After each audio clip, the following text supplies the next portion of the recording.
All right. Well, thanks everybody to all the mothers. We want to give a special happy Mother's Day. I know this, it can be a challenging day for mothers.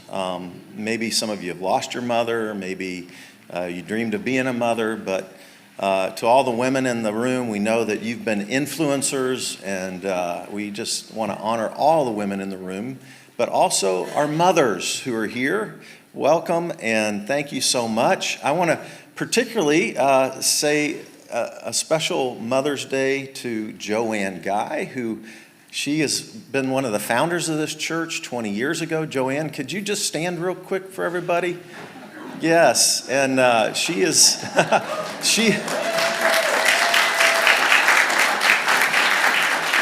consider her our matriarch, right? And then my mother is here today as well. So, hey, Mom. Happy Mother's Day. I got to college and I didn't realize that every mother on the planet hadn't made their kids hot breakfasts every morning from the time they were born to the time I went to college. So somebody was asking, what do you remember about my mom? Well, there's 1,000 things in the way she has loved me and raised me, but I think she would still come over and make me a hot breakfast if I invited her, so great. Thanks to all the moms and all the love.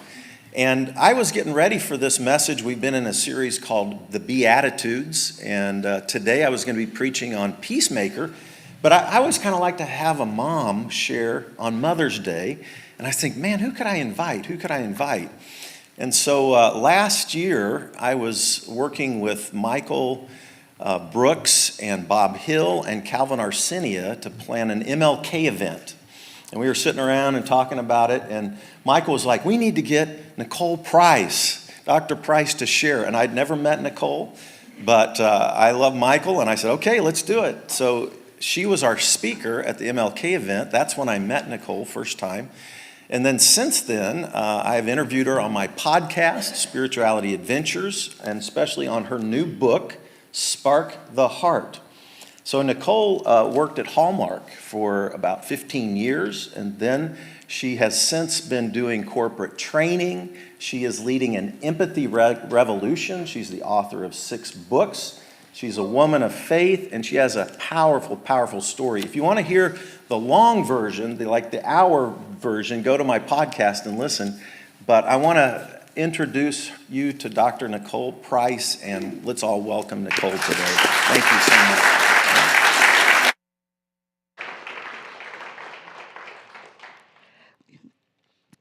This is my 5th time being asked to come to someone's church and give a sermon, so I'm calling myself a minister now. I think 5 means you can add it to your resume, right? Definitely. I am so grateful to Pastor Fred for allowing me to come and talk to you. I think it is very bold to allow someone else to talk to the people God has helped you to be responsible for. He does not know me well, so that tells me a lot about him. He's pretty risky. And you can laugh at my jokes. I wanted to be a comedian when I was in high school, but I was good in science and math, and so nothing like a high school teacher to talk you out of your best dreams. And so chemical engineering school I went to and suffered a lot. Jesus suffered, so that makes me more like Jesus, right? Yeah. Okay, so the scripture today is from Matthew chapter 5, verse 9. And it is, Jesus said, "Blessed are the peacemakers, for they will be called the children of God." And I chose the topic Beyond Midwest Nice, the call to true peacekeeping. And I think God has a funny way of doing things, because it is hilarious to have somebody like me talking about peacemaking. My son is here, and he has this look on his face that you can't see, because he didn't know what the topic was going to be, but as soon as I said it, I looked at him, and he's got this. And that's the thing about like giving a sermon versus going someplace to give a keynote. Like I give a keynote, it's about a topic, and I know a lot about that topic. The people in the audience usually know a lot about the topic too, because at the end they ask a question that they already know the answer to. You've seen those people, and so it helps them look smarter. And so we all understand each other. This is part of it. They care about the work, but the Bible is pretty lengthy. And there's lots of things in there that you can talk about, which also means there's lots of things in there that I don't do right.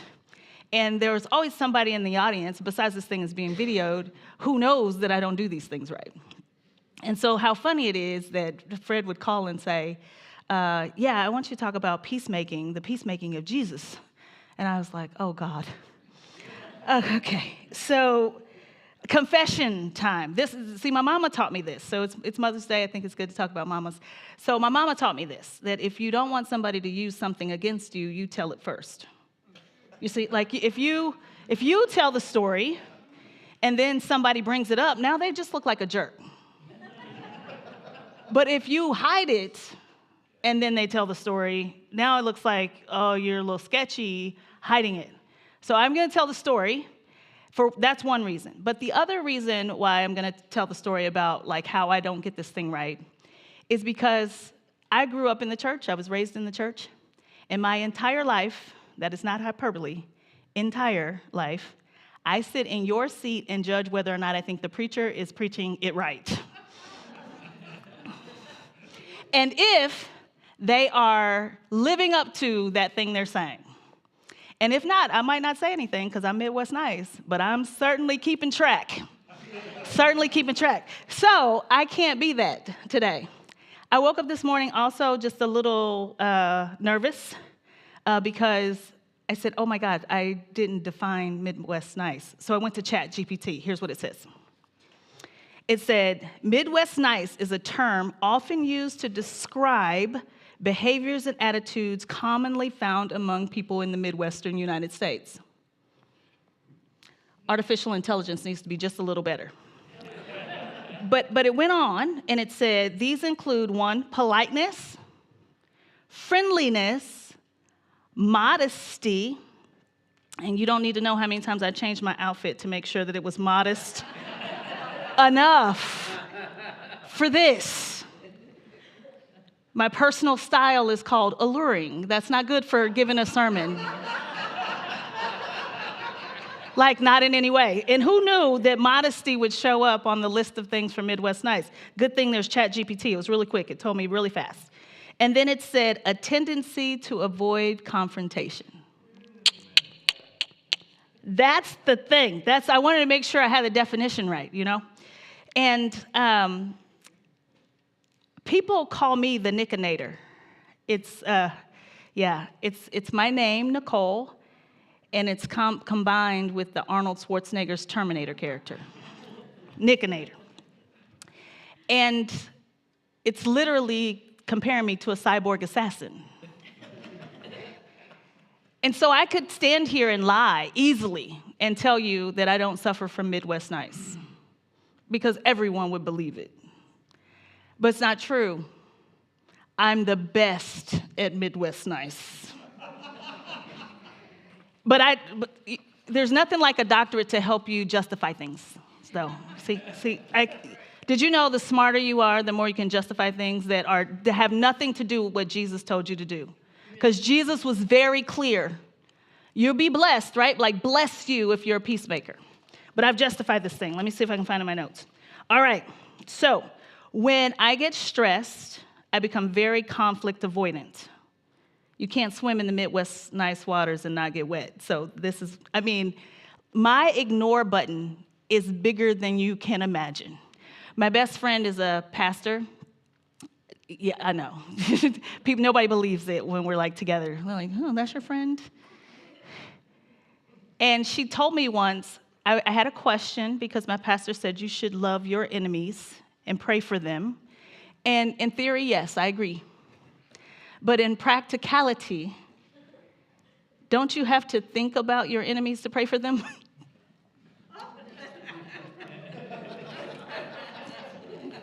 Like, that's how big my ignore button is. Like, I ain't even thinking about you.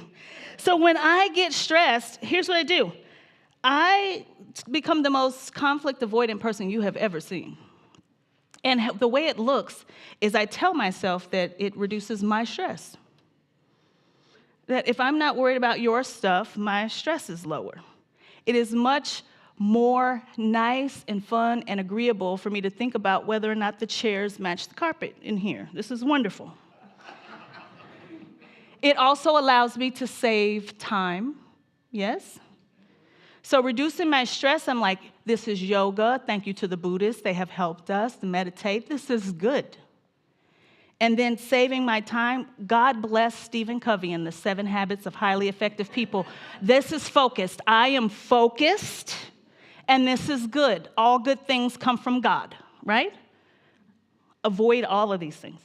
And then last one, this keeps me safe. Steer clear of danger, allow me to avoid insight and trouble. It's called Ditching the Drama. There's an entire company, podcast, book, set of leadership competencies, all about getting your work done with minimal noise. I am doing the Lord's work by avoiding conflict. That is what God would have me to do until Fred tells me he wants me to come and give a sermon to talk about peacemaking. And peacemaking is the opposite of all those things. And so I think it's fitting to talk about my mother some more because it's Mother's Day. And she, you don't know this, but she was killed by a drunk driver. And when she died, there were thousands of people who were planning to come to her funeral. And so we had to get a larger church. And I think none of us were really expecting it because she didn't have a whole lot of accolades associated with her name. In fact, she didn't even learn to read until she was into her 40s, was a cafeteria lady. But these people, person after person, shared how she helped them when they were in trouble, how she fed them when they were hungry, how she helped them to restore their relationships. But I swear, that meet and greet thing y'all do, she would have been out there so she didn't have to do it. Like she would just rather take care of people and not really get involved in the things that look like you care for people, if that makes sense. I love the things that look like you care for people. It makes me look good, you know what I'm saying? Okay, story time. So when I got my first job, I had a nice manager. His name was Kirk. And I made an appointment with HR. And I went into the HR office and I sat down and I gave all these glowing reviews about how amazing Kirk was. Because I had grown up in the Midwest waters, and it's Hallmark cards after all. This is going to get me promoted, you know? And the HR manager sits back in his chair, and he's like, is that it? I'm like, yeah, Kirk's amazing. I was expecting him to join me in my accolades for Kirk. And he says, oh. Well, usually when people make an appointment with HR is because they're mad at somebody. And I was like, no, he's great. He's a great guy. But they didn't know that I was just being honest. If Kirk was terrible, I'd come and say Kirk was terrible. If Kirk was good, I'd say he was good. But I hadn't been there long enough to learn about the feedback sandwich. Y'all know about that? Where it's like you say something good, Kirk is amazing, and then I'd say some horrible thing that Kirk did, and then I'd finish with Kirk's amazing. You learn that in the Midwest. So he was waiting for the good stuff in the middle, the stuff he was supposed to react to. My mother was not that way. Not at all. She had 7 kids over the course of 2 decades, and we had 1 bathroom in a very small house. Peacekeeping, which is avoiding conflict, which is looking over things, which is pushing things down and hoping they will go away, that don't work when you got 1 bathroom. If somebody uses too much water, you need to address that. If somebody doesn't shower at night who is supposed to, and then they shower in the morning and now everybody's off schedule, you have to address that. And it might sound nice the first time, but the second time, it's going to be very pointed. And so I struggle in my life sometimes between what does it look like to address something head on so that we are really making peace versus this thing, I'm just going to talk about me, that I tend to do, which is ignore it and hope for the best and hope that it'll go away. And as God does this thing God does, I had a wonderful opportunity and example beyond Jesus. It's a real example. There's a guy I know, we'll just call him BD. I know that's short for baby daddy, but I don't really know this guy, so that's not what this is. It's just his initials, okay? I don't know this guy. I just met him, like, don't make any connections to the initials, and y'all with me? Okay. He's incredibly successful, so I was very happy when I got the call. And he was telling me about a project that he wanted me to work on. But he said these words to me: I want you to push the group. I think that your conflict reaction style that's competitive will be really helpful to get people to talk about the real things.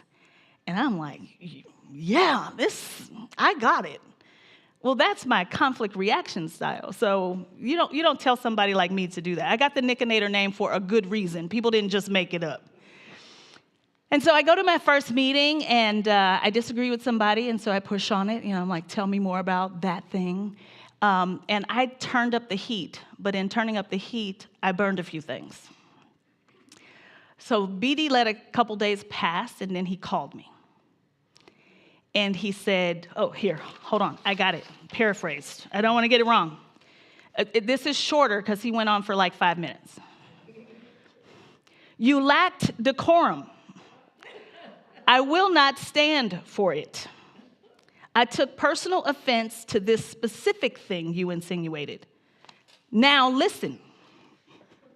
I think you are brilliant. Your points are valid. Your resume related to empathy and radical justice is impressive. To be clear, I want you here. And you could have persuaded a couple people to change their minds had you been a tad more diplomatic.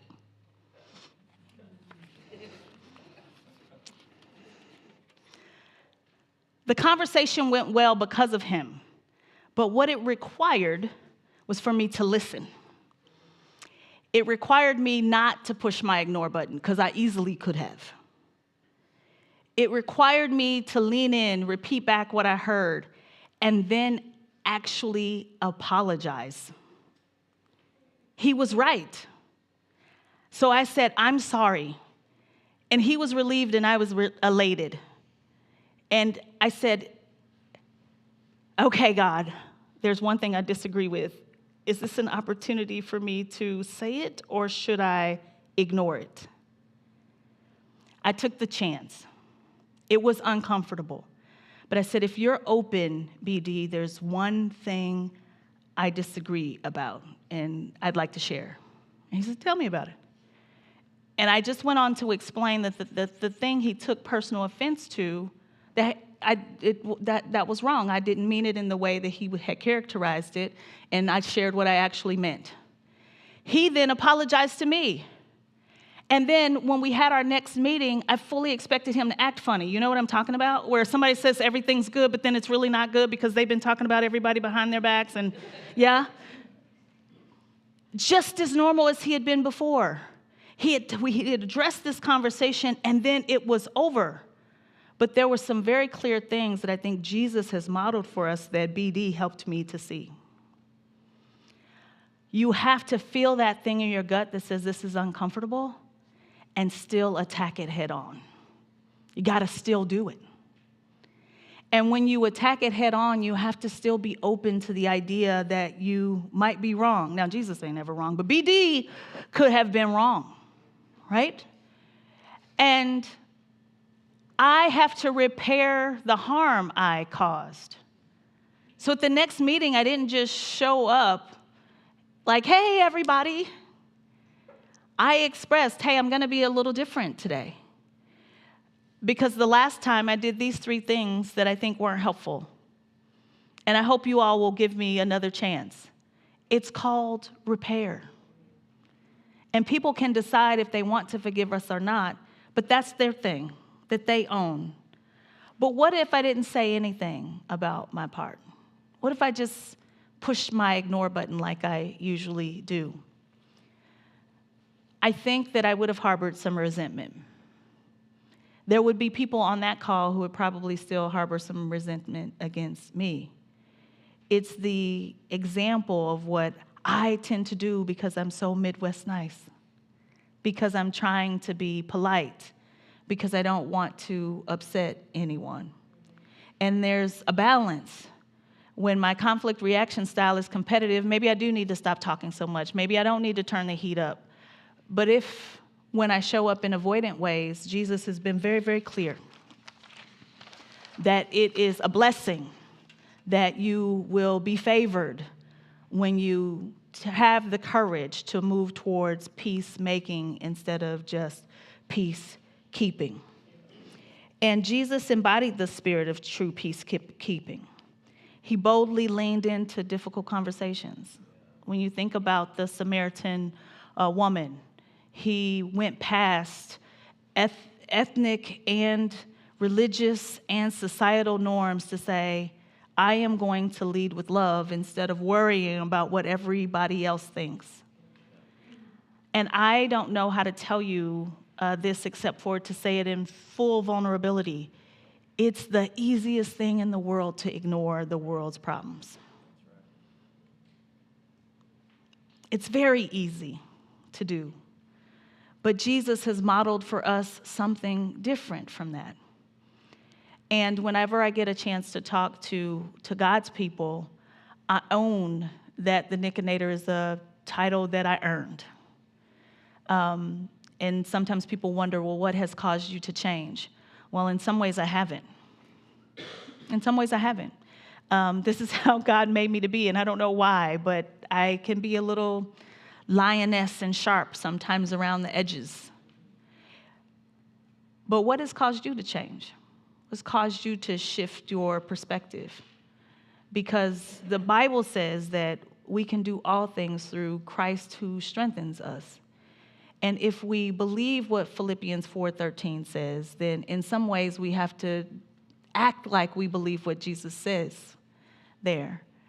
And when I consider the thing that has caused me to change, it certainly was meeting people like BD. It has been getting in trouble at work from time to time. But the most critical component is that I needed my mother to die. And today is often very difficult for me. And I know just even making that statement feels weird and odd and a little off-putting for someone to say. But before she died, I don't know that I ever sensed what it was like to have real grief, to be a part of a group that has been left out and left behind so much that people don't even talk about. I know there are people in this room today who can't have children. I know there's somebody who has, just pure numbers, somebody who has lost a child, somebody whose mom isn't what the song said. Our mothers cooked breakfast for us every day. There's some people whose mom didn't feed them at all. And what does it look like to be a part of the group of people who say, how do we get to a peaceful place by merely just acting like everybody has the same experience? Because it's polite, because it doesn't make us uncomfortable, because it looks modest. I believe that Jesus is calling each of us to be bold and courageous around not just keeping the peace, the appearance of peace, but actually being part of the solution to make peace because we attack these issues. It's the nicest thing we could ever do. And I believe that Kansas City and all that it represents, the 7 counties, as the heart of the nation, can be the spark of empathy and ultimately true peace throughout the rest of the country, and maybe even the entire world. And it will require us to believe that we can do all things. There's nothing on the other side of all, through Christ who strengthens us. And when we use that term Christian, big C, Christian, that we understand that, yes, it means that I hug people, that I wave, but it also means that I confront injustice. It also means that I believe no one should be poor, that I believe people deserve to be fed, that I believe that when people are imprisoned, they deserve to be treated with dignity and respect. Jesus is calling me to do this, but Jesus is also calling you to do this. And so I invite you to join this empathy revolution, because if this is what we desire for the world and if this is what Jesus is calling us to do, I think we have to be the ones to go first. Amen? Amen. Thank you.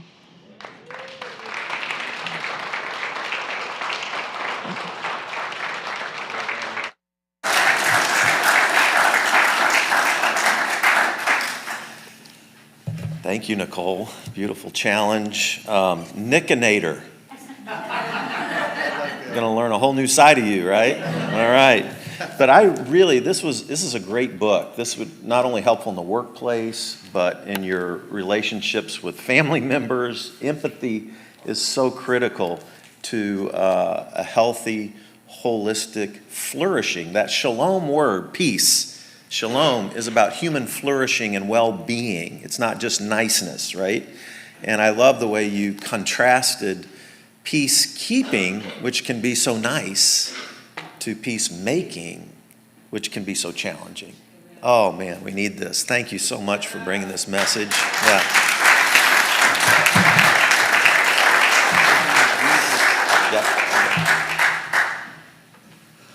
Being on the